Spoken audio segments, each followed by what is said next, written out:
La batalla de Pavón siempre presenta y presentó muchos misterios. ¿Qué pasó? ¿Por qué se retiró Urquiza?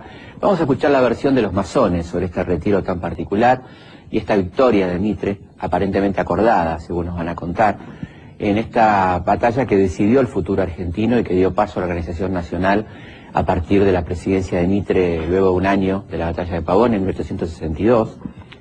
Y también vamos a hablar sobre un tema fundamental en la masonería, su racionalismo, su cientificismo, el apoyo a la cultura y a la ciencia y por supuesto, como casi lógica, particularmente en el siglo XIX, la contraposición al ideario católico más cerrado y particularmente la gran disputa en torno a un tema central que es el tema educativo, cómo la masonería batalló durante más de 10 años para poder sancionar finalmente con el impulso de un gran masón, que era Sarmiento, la ley 1420.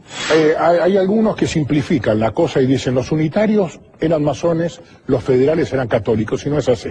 Hubo una masonería federal muy importante, donde estaba el general Tomás Guido, donde estaba Manuel Moreno, donde estaba Carlos María del Viar. Claro. En fin, había Dorrego, por ejemplo. Dorrego pertenecía a logias norteamericanas. Claro, cuando estuvo exiliado y se vino enamorado de todo el sistema, vino cuasi abogado. Por eso el asesinato o el fusilamiento de Dorrego fue un gran retroceso para el país. Absolutamente. La masonería tuvo una participación decisiva con la generación del 37, que se propuso unir el país, pacificarlo. Claro. Es decir, lograr la confluencia entre unitarios y federales. Y aparece una logia que había tenido una actuación en la clandestinidad y después se formalizó, que es la Logia Confraternidad Argentina número 2, que es la logia que se denomina de la Unidad Nacional. ¿Cuál era el escenario político después de Caseros? El escenario político era que se había producido una revolución en Buenos Aires se había apartado de la Confederación y trataba de buscar su reconocimiento a nivel internacional a través de su representante, que era el yerno de San Martín, Mariano Balcarce. Con alguna suerte escasa estuvieron a punto de obtener el reconocimiento francés y que fue bastante torpedeado por Alberdi, que representaba a la Confederación. Entonces la masonería toma cartas en el asunto y trata de evitar de que haya que continúen con las guerras civiles de entonces. Se conforma en el año 1857 la Gran Logia de la Argentina de Libres Aceptados Masones, presidida por Roque Pérez, que era federal y había sido funcionario de Rosas durante 8 años, pero él estaba dentro del grupo de los federales dorreguistas y se propusieron unir el país.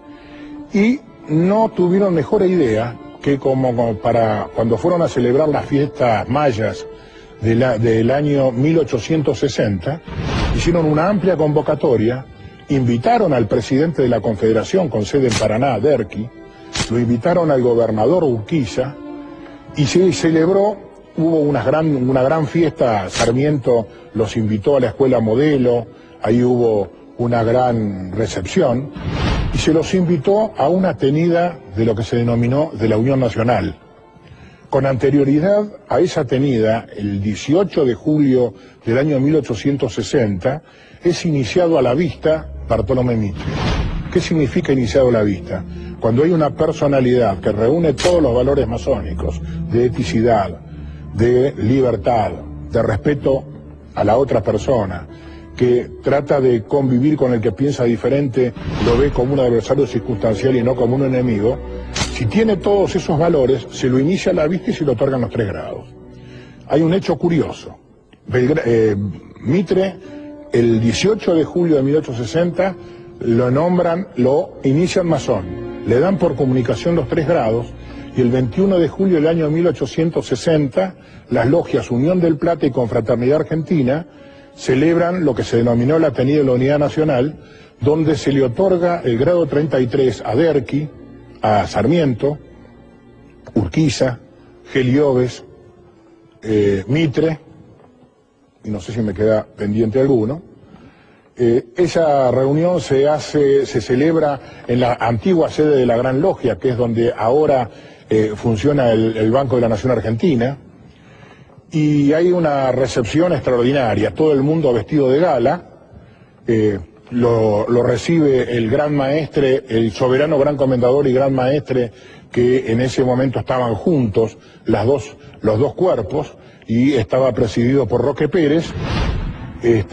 Reciben a todos estos personajes, se retiran a un templete, le otorgan el grado 33, vuelven nuevamente a la tenida masónica, son recibidos, nosotros no aplaudimos jamás, pero fueron recibidos con un atronador salva de aplausos, una gran emoción, porque se estaba tomando conciencia de que se estaba logrando la unión de los argentinos. Se sentaron en el sitial del gran maestre, se sentó Roque Pérez, y a ambos lados Mitre y Urquiza. Mitre era el gobernador de Buenos Aires y el presidente el que dirigía los unitarios.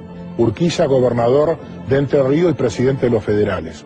Se pararon los dos frente a Lara y juraron que tratar de unir a la nación, y ante un pedido de Urquiza, que si fuera necesaria nuevamente cruzar nuestras espadas, avisar con la debida antelación para que se prepare y tratar de negociar hasta el final para lograr un acuerdo negociado de unión entre los dos estados. Que es probablemente lo que pasó en Pavón.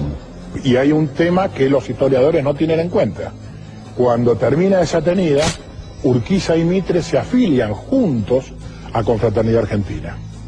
Y a partir de ese momento, los problemas que tuvieron Urquiza y Mitre fueron decididos en lo que nosotros denominamos Cámara del Medio. ¿Qué sería? Que es la Cámara de Maestros, donde se reúnen los maestros y ahí es donde deciden los diferendos entre hermanos.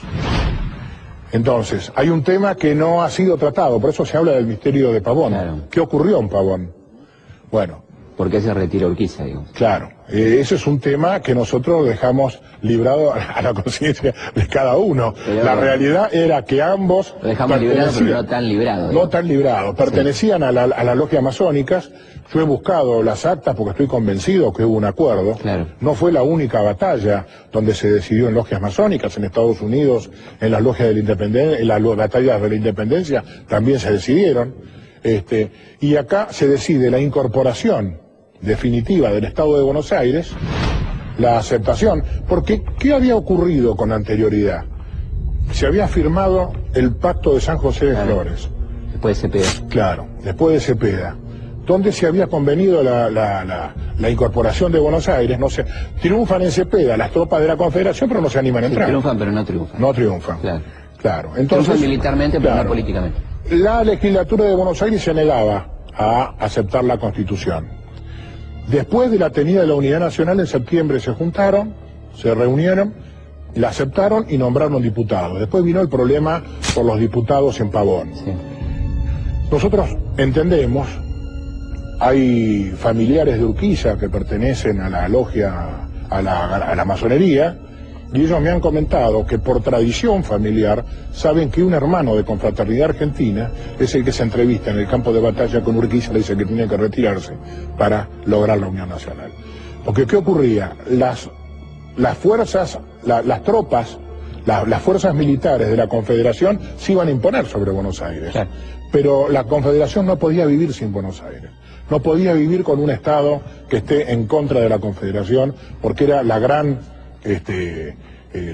fuente de recursos. El puerto, la aduana. El puerto, la aduana y todo lo demás. Después viene otra lucha que es por el puerto de Buenos Aires, seguro, que en realidad es por el reparto de los frutos del puerto de Buenos Aires. ¿Cuál fue la influencia de la masonería en la ley 1420, la sanción de la ley? Fue fundamental. La masonería, si nosotros relacionamos todos los grados de la masonería, tanto en los grados simbólicos como filosóficos, en realidad la masonería es una unidad sistemática de conceptos para interpretarlo, que determina un modelo de sociedad y una forma de un tipo de persona, cómo tiene que ser la persona. ¿Cuál es ese modelo de sociedad? Está basado en 3 principios: libertad, igualdad y fraternidad. ¿Cómo se logran esos principios? A través de la ciencia, justicia y trabajo.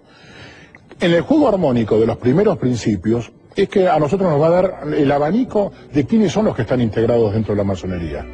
La masonería están integrados desde izquierda a la derecha todos. Es decir, quien ponga más acento en la libertad será de centro derecha. Quien ponga más acento en la igualdad, de centro izquierda. ¿Quiénes son los que no están contemplados en la masonería? Es los que defienden el fascismo, el nazismo, el estalinismo y el falangismo. Todos ellos